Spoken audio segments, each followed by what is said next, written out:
Now, detonate the reality bomb!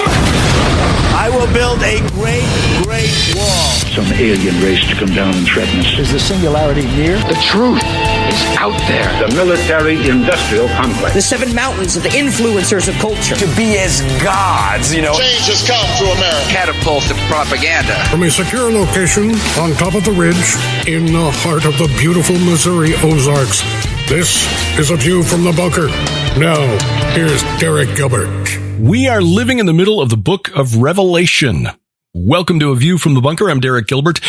Maybe not the middle of the book, maybe more like within the first 6 chapters, which out of 21 is, the first quarter, first third, thereabouts. But we are definitely in the middle as the riders of Revelation 6, the 4 horsemen of the apocalypse, 5 if you count Hades with death, are on the ride as we speak. This is audio from an interview that we cut into a couple of parts and chopped up just a little bit to fit into the time format of the program that Sharon and I produce for Skywatch TV called Unraveling Revelation. We've been doing this now for, about 9 months or so. I think we're about almost 40 programs in. And when we got to the Riders of Revelation, Revelation 6, which is the subject of a book that we're working on that will be out later this summer from Defender Publishing, we realized we needed to go back and feature a book that both of us have found very influential in helping us to understand the timeline of the apocalypse and really the timing of when the church is removed from the earth, when we are taken out of the way and the restrainer is moved out of the way so that hell is literally given free reign on earth. Now, if you're watching what's going on here lately with the center of one of America's great cities, Seattle, taken over by anarchists, you might think we're already there. No, this ain't. We have seen nothing yet. And if you are a believer in Jesus Christ, thankfully, we're not going to be here when it gets that bad. But we discuss why we are where we are and the scriptural evidence thereof with a friend we have spoken with in the past about this book, published about 15 years ago, but still very relevant today and very influential as a number of other friends of ours, including Doug Woodward, Rabbi Eric Walker, and others, cite this book as really helping to shape our understanding of the book of Revelation.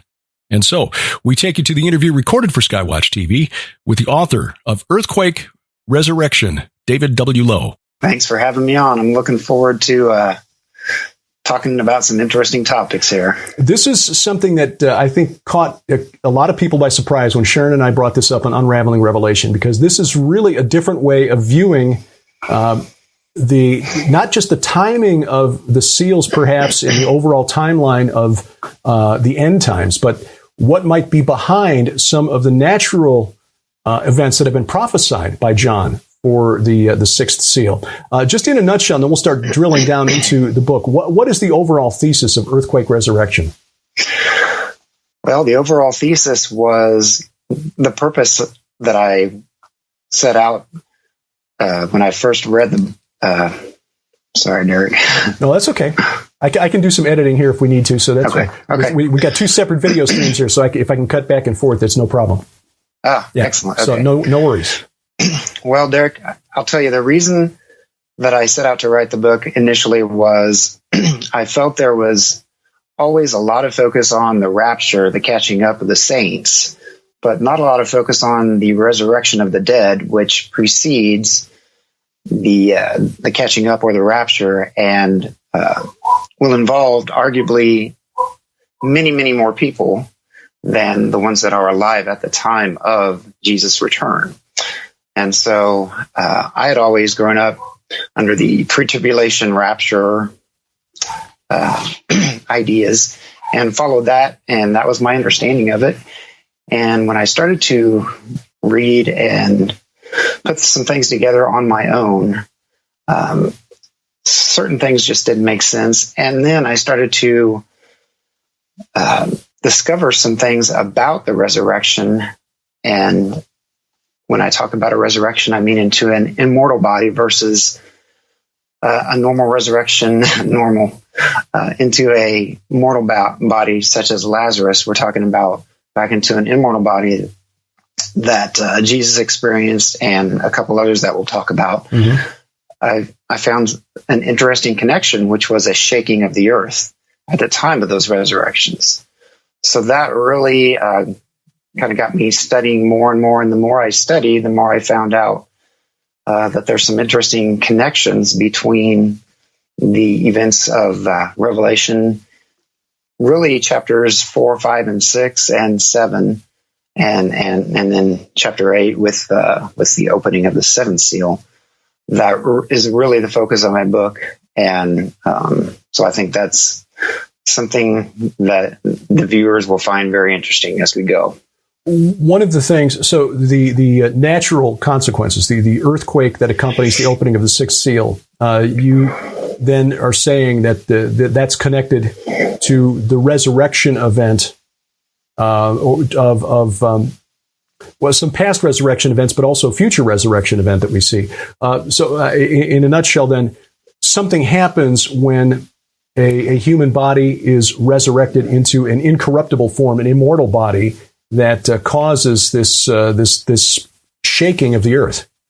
Yes, that's correct.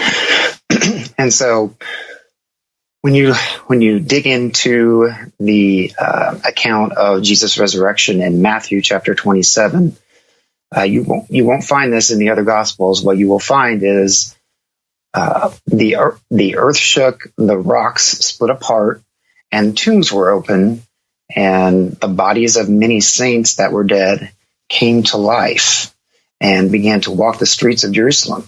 And there's a little phrase there that's key, that it says they came to life after his resurrection, and were seen by many people. So what Matthew appears to be doing is giving us some additional detail about the moment of the resurrection of Jesus Christ. Not only was Jesus raised and causing a shaking of the earth, but also many saints who had died also came to life. So there was so much power in the resurrection of the dead to an immortal body that at that moment, Jesus was raised, and the many saints were also raised and came to life. So there's another example in the book of Revelation, if you skip up over to chapter 11, where the two witnesses are in the city of Jerusalem. And the scripture says that they are put to death, and 3.5 days later, they miraculously come to life and are caught up into the air. And as they are brought to life, there is a great earthquake in the city that causes actually 7,000 people to die. And so if you put all those together, you have three examples: Jesus, the many saints, and the two witnesses, where we have a shaking of the earth associated with a resurrection into an immortal body. And I should point out, and I did a little research on history of earthquakes in that part of the world for the presentation I put together for the True Legends Conference, and 7,000 in Jerusalem at one shot would be a massive earthquake. But presumably then, but you're talking about two bodies being resurrected at the same time compared to just the one in the days of Jesus. The saints who appeared from the tombs, I think we should clarify, who emerged from the tombs, they were more like Lazarus, correct? Where they were resurrected and then died again, or do we have any indication, any evidence? We do not have any indication or any evidence about that, but we don't also have any indication that there was a mass killing of people that were Christians or saints or Jews, so that their bodies would not be decomposed to the point where they could be raised. Lazarus was raised back into his mortal body. Right. It had only been 3 or 4 days, so there was still the opportunity for him to be raised. Now, God can perform a miracle and bring that body back to life, no matter how long it had been decomposed. But we are not told. But I think the evidence is that there's probably a good chance that those many saints were from many years past. And I actually go into my book, Earthquake Resurrection, with the possibility that those many saints could be the 144,000 that are mentioned in Revelations chapter 7 and 14. Oh, that, and yes. I dedicate an entire chapter to that. So. That is quite interesting. And you're right, the Bible doesn't tell us, but you did make the point, because when reading Matthew 27, some might conclude, and it's verse 52, by the way, if you're following along at home, the saints, because it precedes Matthew 28 and the account of Christ's resurrection, the earthquake that accompanied the stone being rolled away, which presumably was the moment of his resurrection. We might assume, since the account of the saints leaving the tombs is in Matthew 27, and then the earthquake and the women finding the empty tomb follows, that they were raised first. But you point out that in 1 Corinthians 15, Paul calls Jesus the first fruits of the resurrection. So that's not, they came out after his resurrection. They did. Yeah. Yep. And it says that in chapter 27. Right. They came to life after his resurrection and were seen by many. And one thing that's interesting, the way that Matthew writes, he doesn't always write in a chronological fashion. For example, that's a good example. And the discourse in Matthew chapter 24, if you compare to the book of Luke, for example, you'll find things in Matthew chapter 24 that Luke has in chapter 17 and chapter 21 in two different settings, two different cities, actually. Chapter 21 is in Jerusalem, where he's already made the triumphal entry. Chapter 17 is before he even gets to Jerusalem, but Matthew puts them all in one setting. So he's not always writing in a chronological fashion. And so that's one example where he's kind of inserting like a parenthetical explanation about the resurrection moment before it even is recorded in 28. Now, the energy required to literally shake the earth is pretty intense. And you spend some time addressing that, but you also do that in the context of the Shroud of Turin. Why did you bring the Shroud of Turin into your book? Well, the speculation is that is a actual photograph of the moment of the resurrection, because the power that was required to raise Jesus from the dead, and the shroud has all of the evidence and the marks of a man who was crucified and had blood on the piece of cloth, both front and back. So many scientists obviously have looked at this over many years, and as technology has increased, they've been able to make more and more incredible discoveries about this thing, that it has 3D qualities, and that there's no way the image could have been made, faked or painted or anything like that.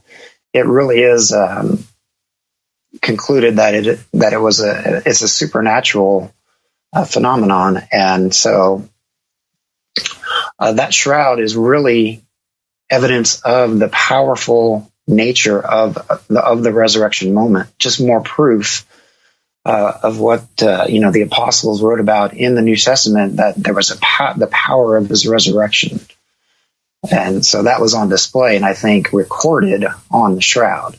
Now, the shroud is very controversial. It's not something that we should worship, and it's not required for us to believe that Jesus rose from the dead at all. That's by faith, but I believe it's a very interesting piece of history. Yeah, and we've been blessed to have the opportunity, Sharon and me, to interview some of the scientists who've actually examined the shroud up close, Barry Schwartz and Russ Bialt, among others. And we've concluded that, and Sharon, being a scientist, always wants to see the evidence, wants to see the proof. Me, I'm just kind of raised in public schools with a naturalistic bias, I suppose. But after seeing the evidence and hearing from, in particular, Barry Schwartz, who was raised as an Orthodox Jew and then rejected faith altogether, lived as a agnostic, atheist, until he came in contact with the shroud, and has concluded through his own investigation that it is legitimate. So we've got some physical evidence there that suggests that something happened at the moment of resurrection that emitted a great deal of energy. We've got the eyewitness testimony of Matthew, who also said there were additional eyewitnesses. This is interesting. They appeared to many, Matthew 27:53. So you've got people reading the Gospels later. It's like, okay, maybe we go to Jerusalem. We can ask around and find some eyewitnesses, which is not the case with many other religious faiths. And interestingly, recently geologists working in the Dead Sea area at En-Gedi, which is on the west side of the Dead Sea, west shore of the Dead Sea, basically. It's where David cut the hem off of Saul's robe. They found, through taking core samples of the rock, that they were able to pinpoint an earthquake to about the year 31 AD in the region of the Dead Sea, which would have shaken Jerusalem, plus or minus 5 years. So that's right in the wheelhouse of what you're writing about in Earthquake Resurrection. Absolutely. One of the other things, yeah. So I mean, we've got some, now. Of course, they didn't connect it to the gospel account. I think the way they phrased it as scientists was clearly Matthew drew on this event to illustrate the account of the power of the resurrection of Jesus. Like, okay, have it your way. We'll interpret the data the way, through a biblical lens. Now, about the time you published the book, and you make reference to this event in the book, and in fact, on a recent Unraveling Revelation broadcast, I included video clips from a couple of recent major earthquakes. The 2011 earthquake off the coast of Japan that caused the Fukushima meltdown at the Daiichi Fukushima nuclear plant, but also the Boxing Day 2004 earthquake in the Indian Ocean. Which is just horrific when you see the power of the water coming in. And you realize when you look at the after effects of those quakes, how much power we must be talking about here to move the earth in ways that are way beyond what happened in those. I mean, because we know that in the Indian Ocean quake, I've forgotten what the death toll is, but it was in the hundreds of thousands. And the Earth literally moved. The rotational axis shifted by, I think, about an inch.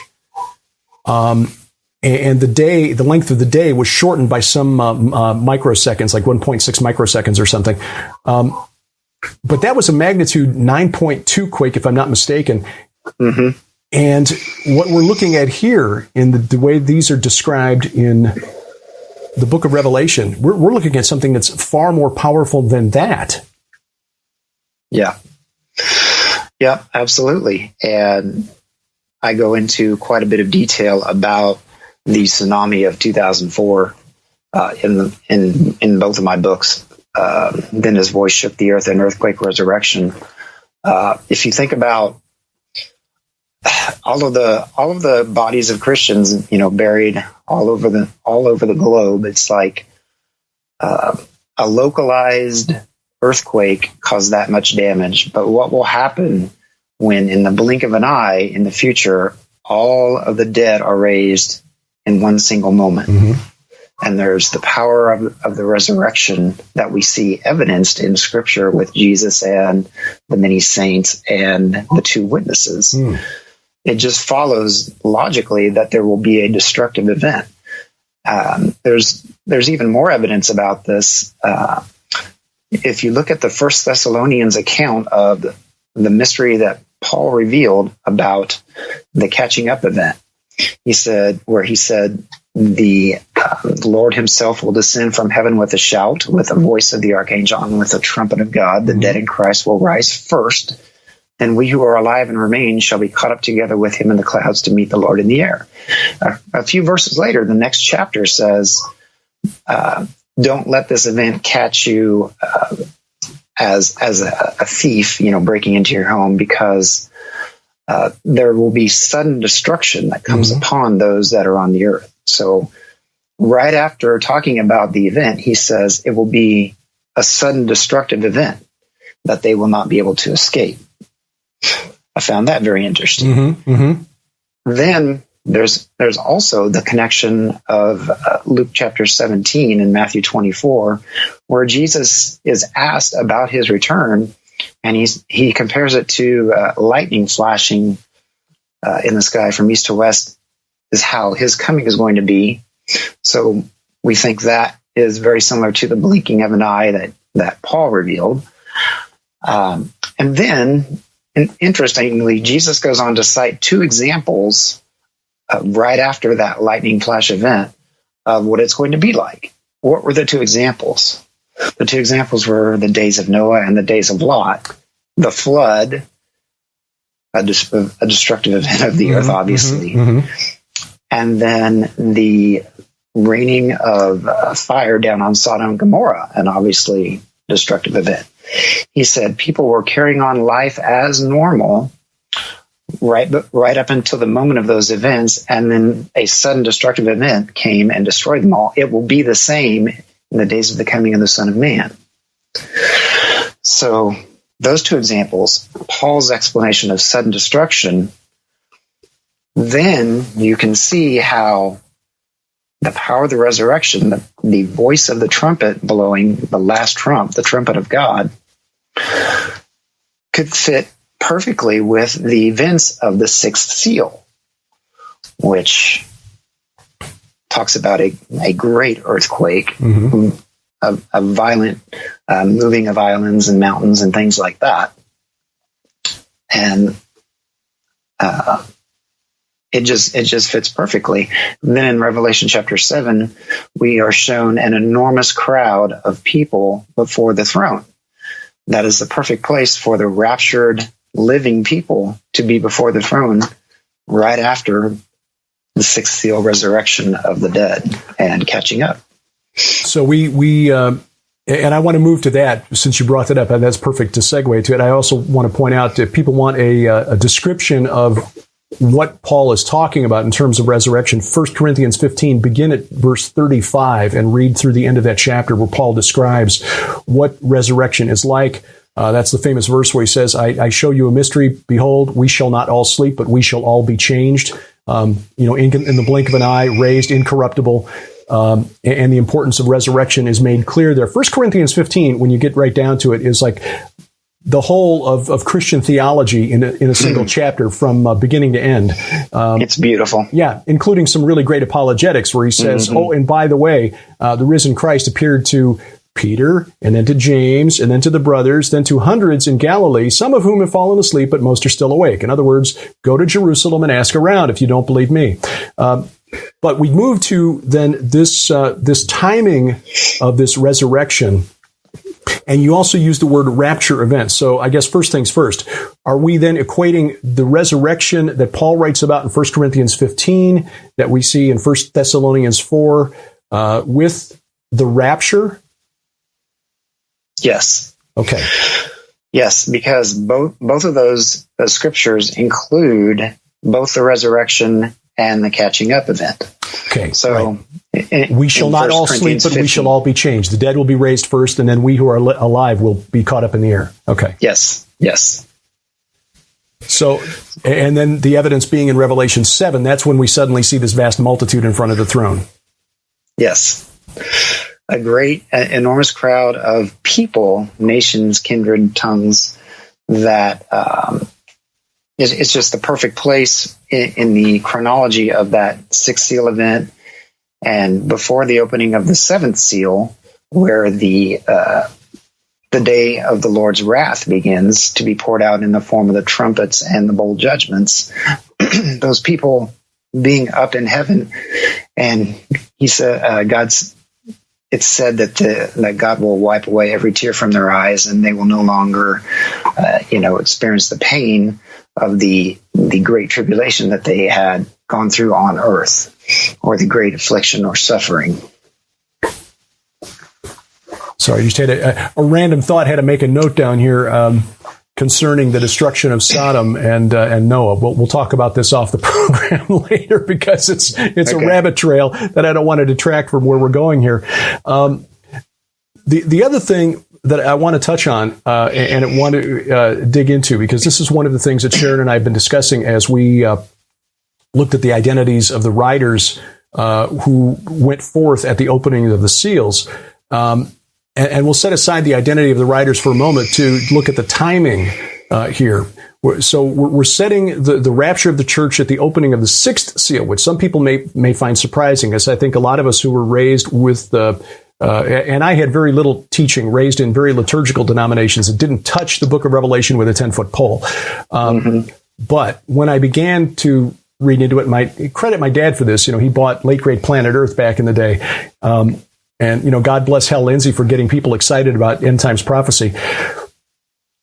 We kind of take as a given that the seals aren't opened until after the rapture. Where do you place the openings of the seals in terms of a timeline? I place the openings of the seals in the first century. Okay, as do we. And so how do you get there? You really have to go back to the beginning of Revelation chapter 4 and 5. Okay, and if you look closely at that, John is given a vision of the hereafter, or things that must happen afterward. And so in order to be shown the things that will happen after, he's given a vision of what I believe is the heavenly perspective of the ascension to the right hand of God. And so what clues do we have? Why would I think that? What clues do we have? Well, first of all, we have John being shown a vision of the throne room, where there are 24 elders and 4 living creatures surrounding a throne, and there's one seated on the throne. And there's a very important clue that is in the first verse of Revelation chapter 5, and that is that there is a 7-sealed scroll or book, and it is at the right hand of God, the right hand of the one seated on the throne. Okay? And so when you look at the New Testament, the Gospels, and also the epistles, over and over we are told that Jesus is seated at the right hand of God. He is making intercession for us at the right hand of God. Angels and authorities and powers are made subject to him as he is seated there. He's waiting for his enemies to be made his footstool. He's sitting there at the right hand of God. And so what I believe we're being shown here, and what John was shown in this vision, is there was a specific purpose for Jesus to sit down at the right hand of God. Here we have in God's right hand the 7-sealed scroll of history, the 7-sealed scroll of the progression from his ascension in the first century to the opening of the 6th seal and the consummation of the ages, the judgment of the earth that we see all throughout the rest of the book of Revelation. So it's a really important concept. So there's a call made through heaven because John begins weeping, and he says there's no one who is found worthy to open the scroll.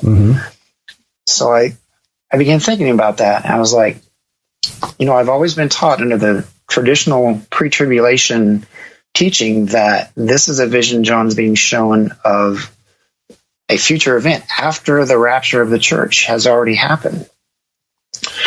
And if that's the case, why isn't Jesus there? Why isn't he already sitting on the throne at God's right hand? If this is to be 2,000 plus years in the future, why was there a call made for him and for someone to open the scroll? He should have been there to open it already. He has already ascended. He has already sat down at the right hand of God. So that led me to the understanding that perhaps John is being shown a vision of the first century ascension from a heavenly perspective. We're given the earthly perspective in Acts chapter 1, where he was caught up on the Mount of Olives and a cloud received him up into heaven. This, I believe, is the heavenly perspective of when he arrived. Here the Lamb appears in the middle of the throne room, in the midst of the 4 living creatures and the 24 elders. And the first thing that he does is move to the right hand of God and take that scroll. Then we have an unfortunate chapter break, which a lot of people put thousands and thousands of years in between that and say, okay, the opening of the first seal is something that hasn't happened yet. Mm-hmm. But it really makes more sense to understand that he took the scroll at that time and then began to open the first 5 seals. And it was really showing John, here's the things that are going to happen hereafter. Here is the progression of history. Here's what happened in the spiritual realm, where 4 spirits on the four horses began doing certain things and were given power, were given authority to make people do certain things on the earth. And that's what I believe happened. Was John was shown something that began to happen in the first century and would happen concurrently all the way into the present. So in effect, we are still seeing what is happening with the opening of the first 4 seals today. And interestingly, when we went back and compared this with the horses of Zechariah 1 and the chariots of Zechariah 4, or maybe I've got those reversed, but anyway, Zechariah in a couple of chapters. Zechariah, chapter 6. Yeah. 6? Okay, you're right, Zechariah 6. Revelation 6, Zechariah 6. You've got examples of spirit beings, clearly, who were riding the earth even in the time of Zechariah, which was, 400 and some odd, almost 500 years before John wrote the Revelation. So we've seen, other spirit beings, and of course, we go all the way back to the time of Job, which is probably, before 2000 BC when Job lived, and you get the example of Satan, or the Satan in the Old Testament, walking to and fro on the earth, almost as though God has delegated responsibility or authority to these spirit beings to go out and patrol and report back, and in the case of the riders here on the scrolls, to also do certain things. Sharon and I shared our thoughts on who those riders are based on the premise that since Hades and Thanatos, hell and death, are mentioned in connection with the fourth rider, that the other 3 were probably entities as well. But how do you identify the riders, the first 3 riders of the apocalypse? Well, what's interesting about those passages in Job and Zechariah is that, yes, these are spirit beings. These are not human beings that we can see. They're in the spirit world. They had to be granted permission to carry out the things, just like the writers in Zechariah and Satan, right? To test Job, they had to be given permission by God, and they were given permission by God. So yeah, a lot of the traditional pre-tribulation view wants to identify the first seal rider as the Antichrist, right? And then, but what's interesting is you never hear him talk about who's the identity of the red horse rider, the second, right, or the third horse rider. They're never identified, and they're just as important as the first one. Right. Now, I do not specifically identify who those first 3 riders are, because I just believe that they are spiritual in nature, and just like death and Thanatos, on Hades and Thanatos on the fourth horse. Those are named, but the first 3 are not. Right. So what identification do we make? Well, I think it's clear with what we're told about the first seal rider. He is given a crown. He's on a white horse, and he's told to go out conquering and to conquer. I think the symbolism there is pretty clear that if you compare with what Jesus even said about people coming in the future in his name and deceiving many, would be part of the birth pains before his appearance, and that there would be earthquakes and other things. You would be persecuted and things like that. I believe that the first seal is representative of the spirit of Antichrist, which even John in his epistles identified as being active already in his day in the first century. The spirit of Antichrist is among us. So I believe that the spirit of Antichrist is what is pictured in that first seal, going out with religious domination as the main goal. And we see that all throughout history, where people have used the name of Jesus to try to coerce and brainwash, religiously dominate people. The history of the Catholic Church is one where you can see specific examples of that type of religious domination of the people. Now, the crown that he's given, and this is something that I only learned recently, when we see the English word crown, we have sort of an assumption maybe that it's like a medieval European monarch, something of gold with jewels in it or something, the crown jewels of England or whatever. But that's not quite what was described there. In Greek, this is Stephanos, which is a sort of well, it's the same word applied to the crown of thorns that was given to Jesus. It's a crown of victory. Now, of course, in the case of Jesus, it was given to him as in mockery. Oh, look, here's your king.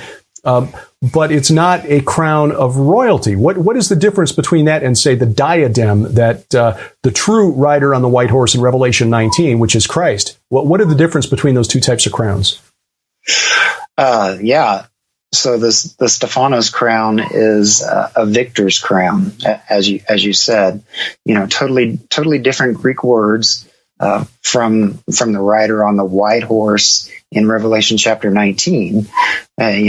People try to make that connection, but you're right. There are two different Greek words, and those crowns have to be viewed differently for those reasons. So I think it's pretty clear that they're completely different and separate for those reasons. So we've got a spirit of religious oppression, then, a kind of a melding of church and state. Absolutely, yeah. And I do go into quite a bit of detail in my book about the history of not only the Roman Catholic Church early in the first several centuries, but it's carried out throughout history, even into the present, where the name of Jesus is used to deceive, dominate, and used in an incorrect way. And I believe that is exactly what is pictured in the first seal rider. So let's look at the riders 2 and 3 then. How would you characterize or identify them? So the rider on the red horse is given a great sword, and there's a specific Greek word that's used that is, it refers to senseless, violent killing of people. And I believe it's not only through war, but it's also religious in nature, where people are almost killed for sport. You saw that with early in the first century with the Roman Empire, the way they killed Christians. They killed them for sport. They put them on, light posts and set them on fire, things like that. The Appian Way, just incredible history. All the martyrs of the early church. You can see how they were tortured. I think that's a good representation of that. And then even into the future, some of the ways that the Muslims kill people by beheading, just senseless type of killing. That's what this rider on the red horse was given power to do, to cause people to kill each other in this fashion. I think that's the best understanding of that. Not that it's going to happen in the future, but that it started happening when the second seal was opened by Jesus in the first century. Yeah, and we see that history shows us that we keep getting better and better and more efficient at finding ways to do each other in as a species. That's one of the one of the theses I explored the ancient god of war in my book Bad Moon Rising, and noted that among the Arabian tribes in the days of Muhammad, the god of war was not the chief god of the pantheon, but he was the only god worshipped by all of the tribes in Arabia at the time Muhammad came to power. Wow. The rider on the black horse carrying the scales, how do we interpret that? Yeah. Carrying the scales, and that's a little bit of a controversial interpretation. Right. But the Greek word there is zugon, right? And it can be interpreted as a balanced scale, but the dominant interpretation throughout all of the New Testament of that Greek word is a yoke. So the writer is carrying, I believe, a yoke of oppression. So when you read that, I'll just read real quick from the scripture. Let's see. There's a voice from among the four living creatures that says, a quart of wheat will cost a day's pay, and 3 quarts of barley will cost a day's pay, but do not damage the oil and the wine. So we're made to think maybe the balanced scale is how, things are rationed, things are, wheat and barley are weighed on a scale, and there's just an uneven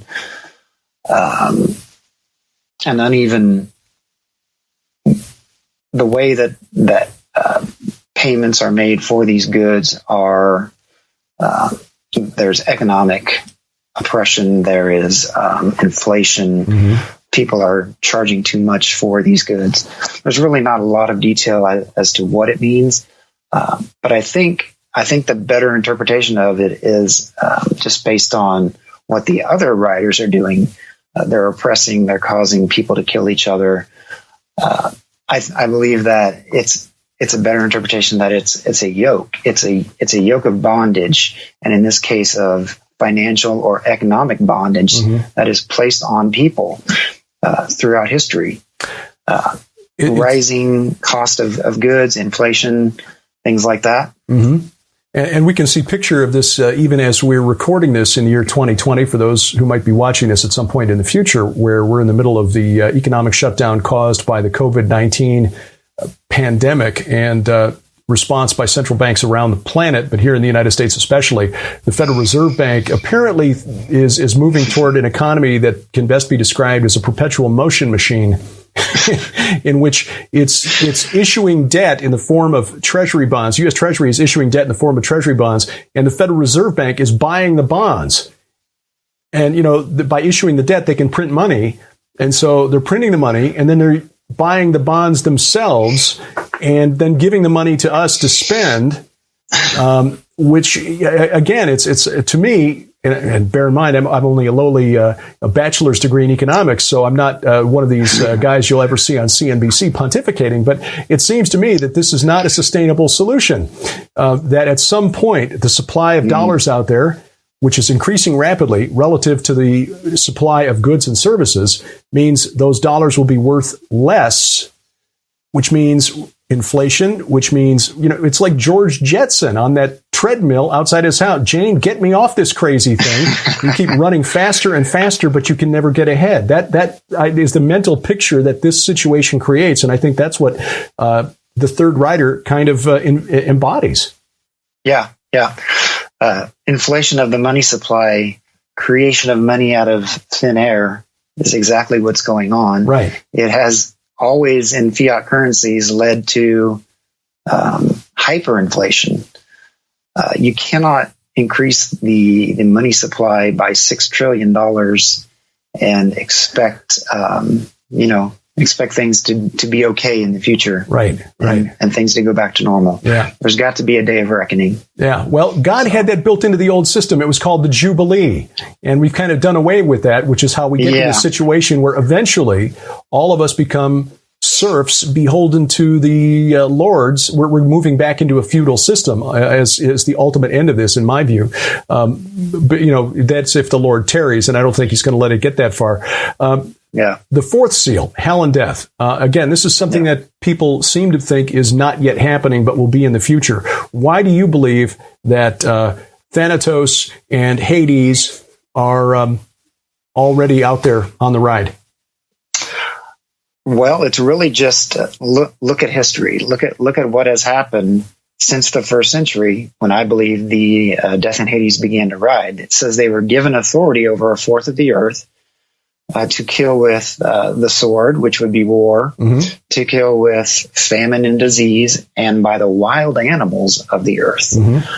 Famine and disease, those have been present with us all throughout history, especially disease with what we're seeing now, coronavirus, what we've seen with all types of diseases, SARS and Ebola and AIDS and MERS and the bird flu and things like that. You know, these are perfect examples of what I believe the fourth horse riders represent. It's not something that is going to happen in the future, where the rapture and the resurrection have already taken place, and these things are going to happen in the future. These are things that have already happened, you know, throughout history and up into the present. It's interesting, and Sharon, giving Sharon credit here, because she pointed this out to me, and my wife is the smartest person I personally know. When you look at the Old Testament, it's pretty clear that John knew the prophets of old. He knew Daniel, he knew his Jeremiah, he knew Isaiah, he knew Ezekiel. Jeremiah in particular uses this trio of judgments from God: sword, famine, and pestilence. When you if you got an electronic Bible, if you got, go online to blueletterbible.com or BibleHub.com and search sword, famine, pestilence, and you'll see all of these hits coming back from the book of Jeremiah. And interestingly, Jeremiah was warning the southern kingdom of Judah, hey, Babylon is coming to bring God's judgment against bringing sword, famine, and pestilence. And in Revelation, we see who?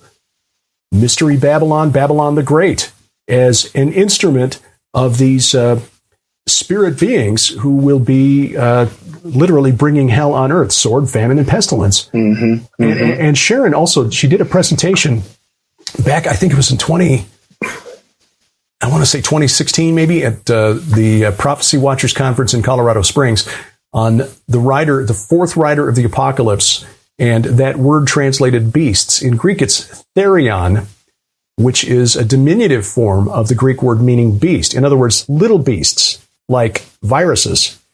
And that led to her book in 2015. And maybe it was 2015 that she did that presentation, because the book was released at the end of 2015, coinciding with the Ebola outbreak in West Africa, Ebola and the fourth rider of the apocalypse. It is possible, and I'm just confirming what you're saying, I think, that we've been seeing this all along, but even going back to the 6th century BC when Jeremiah was writing, sword, famine, and pestilence, God was bringing it then. So why wouldn't this be, let loose on the earth, even in the 1st century, when the Lamb arrives in the throne room of God and begins opening these seals? So then the 5th seal, what is the 5th seal, where we see the souls under the altar, the souls of those who've been slain for the word of God? I think a lot of us with the pre-tribulation teaching were taught that those were ones killed during the Great Tribulation. Yep, absolutely. This is a really, really important piece of my prophetic model that I write about, because it really represents the blood of the innocents, the blood of the martyrs that has been shed all throughout history. And what we're shown in this seal when it is opened is that they are crying out for vengeance for their blood that had been shed in the earth. And in Earthquake Resurrection, I go into a great bit of detail about the shedding of innocent blood and why it is important for it to be avenged and for it to be cleansed. Over and over in the Old Testament, we read that the land is defiled because of the shedding of innocent blood. Land is defiled, and the land needs to be cleansed for the shedding of innocent blood. Many of the evil kings of Israel killed innocent people, and it said the land was polluted and had to be cleansed. So I believe that these martyrs represent people from the beginning of time, from Abel, the first person innocent to be killed, and it said his blood was crying out from the ground for vengeance to be carried out. I believe that all of these people that are before the altar crying out for vengeance, in Revelation chapter 8, we see who I believe is Jesus the high priest, bringing all the prayers of the saints that are before the altar of incense, and bringing these up before the Lord and saying, Lord, it is time for the cry for vengeance from the blood of the innocent to be answered. And what is the answer? It's the opening of the opening of the seventh seal and the beginning of the judgments of the day of the Lord's wrath. And what are those? I believe, since the scroll is written on front and on back, the front contains the trumpet judgments, the 7 trumpet judgments, and the back contains the 7 bowl judgments. Ah, okay. And so all the seals have to be opened before any of those judgments can begin. So they can be read, yes. Okay. Yes. And that leads to some confusion where a lot of people get confused, where there's mid-trib, there's post-trib, there's pan-trib, there's pre-trib, and people just get completely confused about it, right? Right. And if you follow my prophetic model, it makes more sense that the seals have to be opened in order for the trumpets and bowls to take effect. You can't have the seals are just a retell, or the trumpets and bowls are just a retelling from a different perspective of what happened in the seals, because there's some similarities. No, the seals have to be opened for those trumpet and bowl judgments to happen, and there are specific differences even for the seals in their description and the bowl and trumpet judgments. The seals are more natural. Things happening on the earth carried out by spirits all throughout history. Whereas when you get to the descriptions of the bowl and trumpet judgments, what happens on the earth is supernatural things. Like, the 5th trumpet, that's some really crazy things, and beasts coming out of the bottomless pit, things like that. So there's a specific distinction, and I give several different examples of why the seals and the bowls and trumpets are separate and have to be chronologically understood. And the opening of the 5th seal, is an important part of understanding that the blood of the innocent has to be avenged on the earth, and the way that happens is through the trumpet and bowl judgments.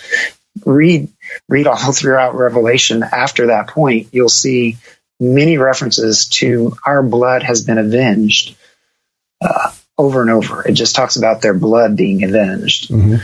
And so that's what those judgments are accomplishing, is cleansing the earth of the pollution of the blood of the innocent throughout all of history, so that Jesus can reign on an earth that is no longer defiled by the blood of the innocent. It has been cleansed.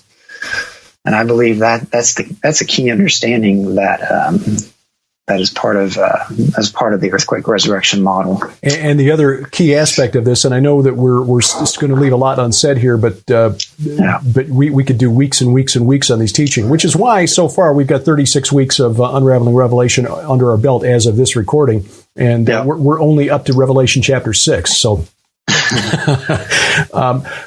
The 6th seal opens, and of course you've got the massive earth-shaking event, the great earthquake, the sun black as sackcloth, the full moon like blood, the stars of the sky fell to earth as a fig tree sheds its winter fruit. The sky vanished like a scroll that's being rolled up, which might occur, you might look that way if the earth was shaken so badly that it actually tilts on its axis.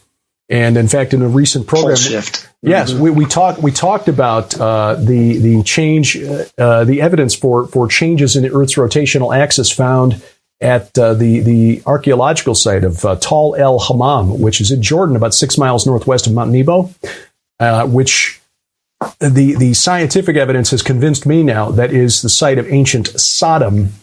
The temple there has moved, 10 degrees one way and then 13 degrees another way, in order to keep the gate or the doors of the temple facing the rising of the sun on the vernal and autumnal equinox.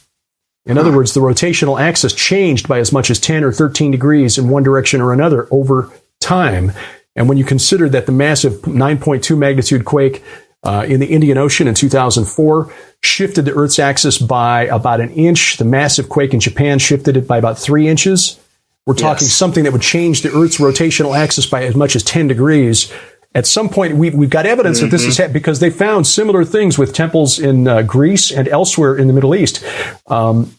Evidence that the Earth's rotational axis has shifted in the past because of events. So this is something that the sixth seal points to, something that is that earth-shaking. And of course, it's at that point that the kings of the earth and the great ones and the generals and the rich and the powerful say, fall on us, to the mountains and rocks. Hide us from the face of him who is seated on the throne and from the wrath of the Lamb, for the great day of their wrath has come. Yep. So at that point, we're looking at the beginning of the Great Tribulation, correct? We are looking at the beginning of the day of the Lord's wrath, which I believe, is the 7-year period that is chronologically revealed after these chapters. Chronologically revealed 3.5 years to be in the book of Revelation. Something key is what those people say. Now the day of the Lord's wrath has come. Yes. It didn't start with the opening of the first seal or with the rapture in chapter 4, the beginning of chapter 4. Now is when it starts. After the sixth seal is when the day of the Lord's wrath has begun. And if you look at the prophecy of Joel, it says, I believe Joel 2:31, the sun will be turned into darkness and the moon into blood before the great and terrible day of the Lord comes. That's the only time where many times it says in the Old Testament that the sun will be dark, the moon will be darkened, but only this Joel passage states that the moon will be turned to a blood red color. Right. And that coincides exactly with what is described in the sixth seal events, where the moon turns to a blood red color. And the people declare it, the day of the Lord's wrath has now come. Then we move into Revelation chapter 7 and 8 with the beginning of the judgments. And I would just add this, that over the last couple of years, we've seen a lot of speculation as to the significance of various sequences of blood moons in the sky. But if you're, and some of those get really alarmist in their predictions and prophesying, unless the blood moon follows an earthquake that is so intense that it literally knocks the earth off its axis and the sun turns black at the same time, it's not the end of days. So don't, not the same thing, right? Don't panic. You've got to have all of the elements present. You can't just have the blood red moon. Right. But the key for us as Christians is that we still have some time left, so don't waste it. Take the opportunity to share the hope that you have in Christ Jesus with friends, family, workers, co-workers, colleagues, etc. The person at the checkout line at the grocery store. Whenever God sets a divine appointment, don't delay, because you don't know when that day is coming. Think about how exciting this is, David, and I want to wrap here just to keep this interview to a manageable length, because I know we could go at least another 2 or 3 hours here, and we will probably do this again, because I think this is really valuable information. We're in the middle of the book of Revelation right now. We are living in Revelation through the first 5 seals, and we're just waiting for the Lamb, for Christ, to open that 6th seal and really kick things into high gear. Yes, I believe that's what we're looking at. We are actually living in the book of Revelation. We're not waiting for it to happen. It has already begun to happen, and we're just waiting for the 6th seal. We're waiting to hear that last trumpet sound, which I believe is the voice of God, and go into some interesting parallels with Exodus chapter 19, when the voice of God shook the earth at that time. Yes. That's the title of my second book. Then his voice shook the earth, but now once more, his voice will shake not only the earth, but also the heavens. I believe that's the sixth seal event. Yeah.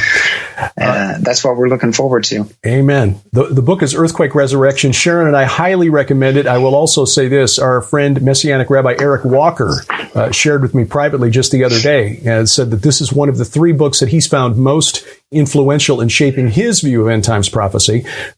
David, where do people get a copy of Earthquake Resurrection? Well, my main website is davidwlowbooks.com. And you can, that'll take you to links to Amazon.com, where you can purchase a Kindle version or a paperback if you still like paperbacks. That's the best place to go. You can contact me from that website with any questions. Okay, davidwlowbooks.com. David's other books include, Then His Voice Shook the Earth, and also Deconstructing Lucifer, which is a really interesting review of the evidence, the biblical evidence for the adversary. David, thank you for your time today, and we look forward to talking with you again. It was a pleasure. Thanks a lot, Derek. Again, you'll find David online, davidwlowbooks.com or earthquakeresurrection.com. Either way, we'll get you to where you can get a copy, both Kindle and print format. Highly recommended and a worthwhile addition to your reference library. Coming up, Jim Bakker is fighting for you, whether you realize it or not. I explain when A View from the Bunker continues. Next.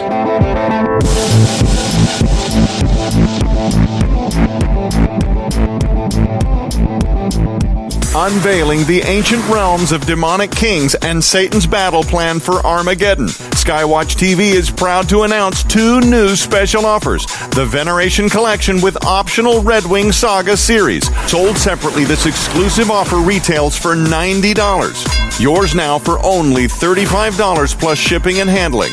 But wait, now you have the option to upgrade and expand your collection by including all 5 previously released books in the Red Wing Saga. The expanded collection, which includes all 8 books and the Search for the Rephaim DVD documentary, holds a retail value of $190. Yours now for your donation of only $100 plus shipping and handling. So don't delay. Order the Veneration Collection with optional Red Wing Saga series now. Available at skywatchtvstore.com or call 1-844-750-4985. Talking the walk from the heart of the beautiful Missouri Ozarks every Sunday night. This is A View from the Bunker. I'm Derek Gilbert. You'll find us online at vftb.net. That's where all the archives are. Going back to 2009, you'll find us on social media at View from Bunker. That's at Twitter, or at Derek Gilbert. That's my personal Twitter feed, at DEREK Gilbert. On Facebook, View from the Bunker, and at the new social media site Parler.com, or Parler if you don't speak French, PARLER.com, under the user handle Derek P. Gilbert. Join us there and subscribe to our free mobile app. Through the free mobile app, you can do that as well. That's the easiest way for Android and iOS devices to get all of these programs delivered right to your smartphone or tablet. And we've got links for those app stores at vftb.net. Well, this week, I was made aware of a lawsuit that had been filed by Jim Bakker and his ministry, Morningside Church, filed just over a week ago in a U.S. District Court here in Missouri, Southwestern Jurisdiction, Southwestern Division of the Western Missouri U.S. District Court.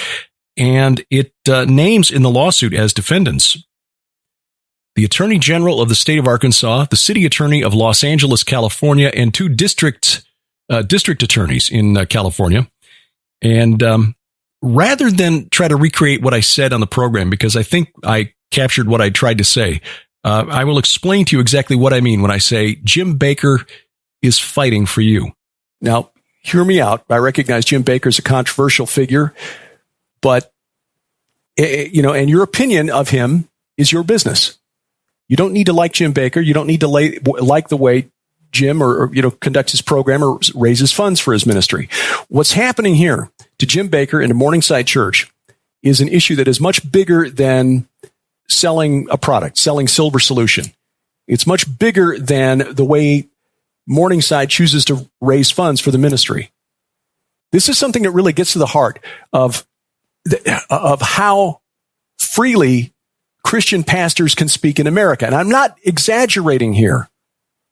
Hear me out. I think you'll see by the end of this segment that this is really something that could well affect every single Christian pastor in America. In fact, pastors, priests, rabbis, imams, I think all of them have a stake in this fight. And so do you, if you are a believer in the freedom of us as Americans to practice our religion. Here's what's going on. As you know, back in March, Jim Bakker and Morningside Church were sued by the state of Missouri. Our Attorney General here, Eric Schmidt, filed a suit for what he called misrepresentations about the effectiveness of silver solution as a treatment for the 2019 coronavirus, SARS-CoV-2. Now, this is not about me, but as Sharon and I were on the panel that day, we can tell you that the claims that are being made about what Jim and Dr. Cheryl Selman said on that program about silver solution are not true. They didn't say what they claim they said. Nevertheless, New York's Attorney General weighed in. Letitia James sent a cease and desist order to Jim, demanding that they stop promoting supplements as effective treatments. And I can tell you from having talked with friends down at Morningside, they immediately complied. Not that you'd know it from the major media, including the so-called conservative media. Morningside immediately complied with demands by the states of Missouri and New York to remove the product in question from its store, to remove all programs that promoted the product, and in fact, they went so far as to edit upcoming programs that had already been shot to remove any mention of the product in question. They complied with what was asked by the states of Missouri and New York. But again, you wouldn't know that if you only followed the major media. Now, that wasn't enough for legal representatives of other government agencies, specifically the Attorney General for the state of Arkansas, Leslie Rutledge. You'll see them on the screen behind me, left to right. Kimberly Lewis, District Attorney for Merced County, California. Tori Verber Salazar, District Attorney for San Joaquin County, California. And Mike Feuer, City Attorney for Los Angeles. And here's where we get to what this issue is really about. Last Friday, attorneys representing Jim Bakker and Morningside Church filed a suit in U.S. District Court here in Missouri to stop these government jurisdictions from demanding that Morningside turn over the names, addresses, and personal financial information of people who have either donated to the ministry, Morningside Church, or purchased products through the store. Because as a 501c3 organization, people who purchase products are technically considered donors. And that's why if you watch Skywatch TV, we talk about for your donation of X, we will send Y. It's a requirement forced on us by the FCC. What these organizations, these government agencies are demanding is the names, addresses, and financial records of everybody who has contributed, either just sending a check or by purchasing products from Jim Bakker. Beyond that, LA City Attorney Feuer claimed in a letter to Jim on March 11th that he has the authority to require any business selling products in the state of California to substantiate and provide evidence for those claims about said products. He also mentioned in his letter that he was upset about Jim categorizing Los Angeles as a cesspool of disease. That might have something to do with it. But I direct you to an article from last week in Forbes magazine by a former state legislator in California. Typhoid fever, typhus, and tuberculosis, which are now spreading through Los Angeles. Typhus, that was a disease we thought was pretty much gone after the Middle Ages, and it is now spreading thanks to a flea outbreak, a plague of fleas in Los Angeles. Anyway, setting that aside, Feuer threatened an injunction against Jim and Morningside if such evidence was not satisfactory, per his judgment. Attorney General Rutledge is pursuing Jim under the Arkansas Deceptive Trade Practices Act, which, despite its name, does not apply to broadcasters, printers, or publishers, or to transactions allowed by a wide range of government agencies in Arkansas, from the Arkansas Insurance Commissioner, Securities Commissioner, Bank Commissioner, to include basically, and not limited to, basically any regulatory body operating under the authority of the state of Arkansas or the United States of America. Any of those transactions, regardless of content, are not covered by the ADTPA.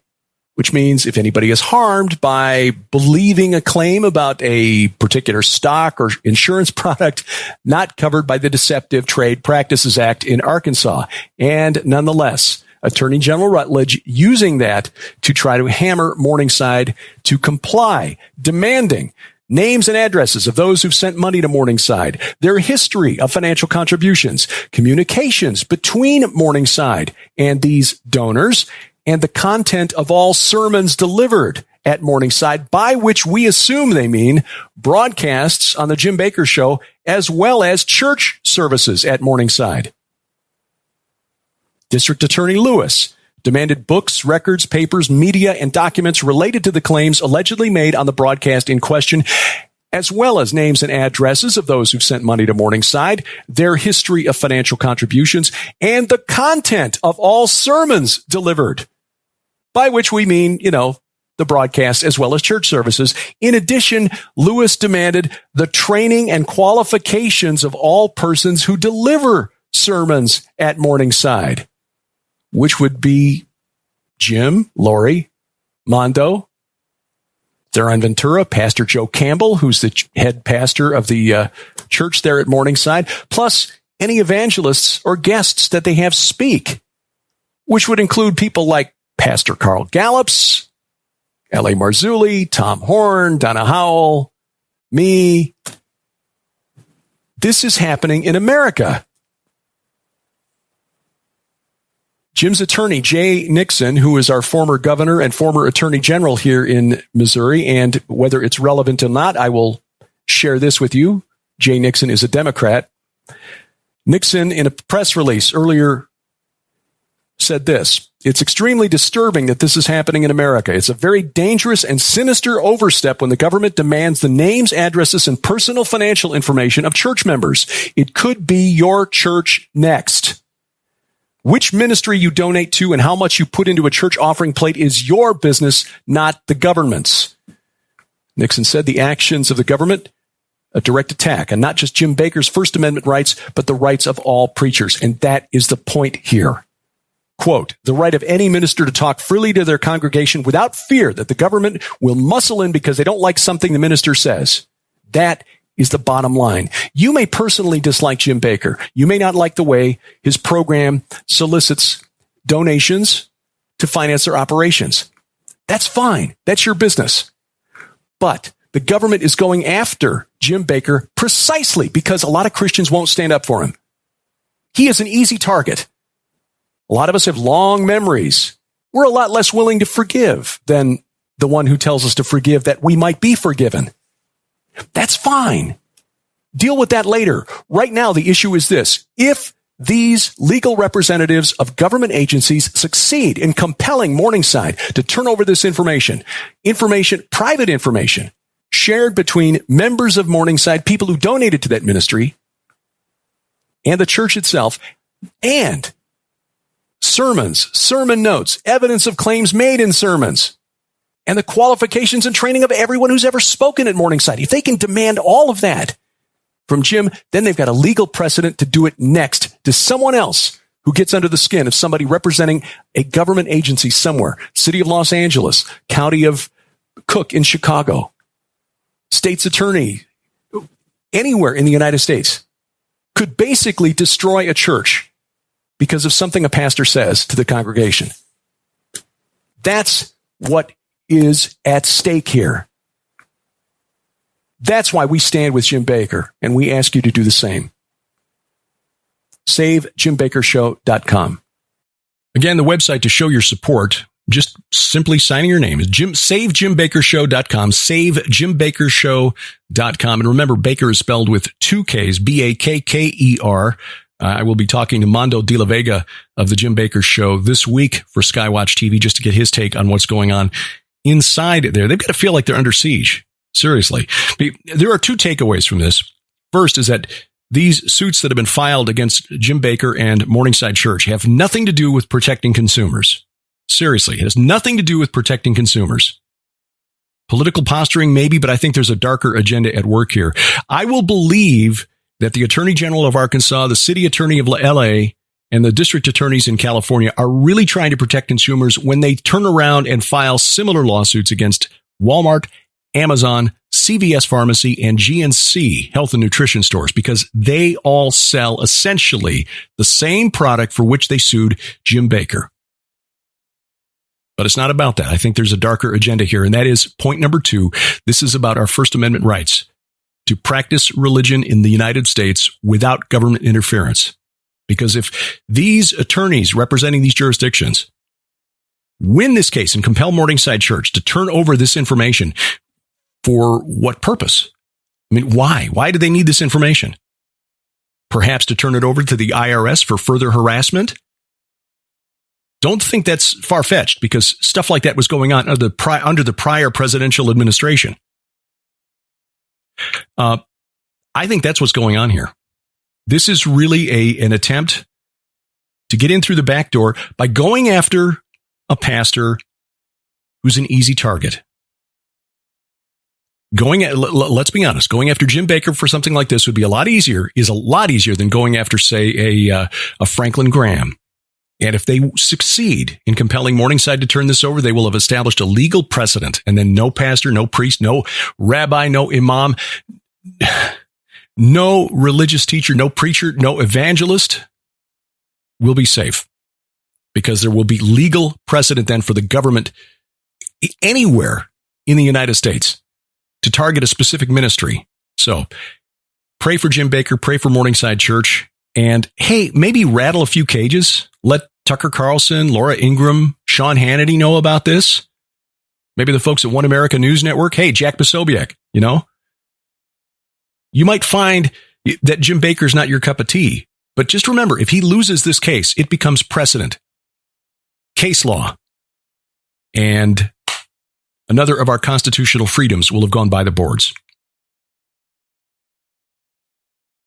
We're in the middle of a spiritual war, and that's why we do what we do. The Battle Ready Conference coming up in just a couple of weeks, a virtual conference, but with interactive features. We're proud to be part of it. Sharon and I, along with Pastor Carl Gallups, Brandon Gallups, Pastor Casper O'Cloud, Stephen Bankars, Russ Dizdar, some new speakers, Ryan Pitterson, Jamie Walden.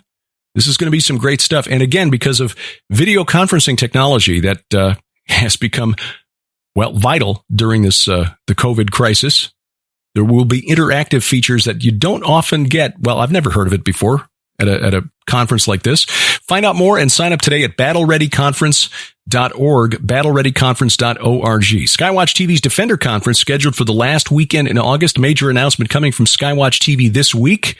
We will post that to social media and get the video out as soon as it's ready.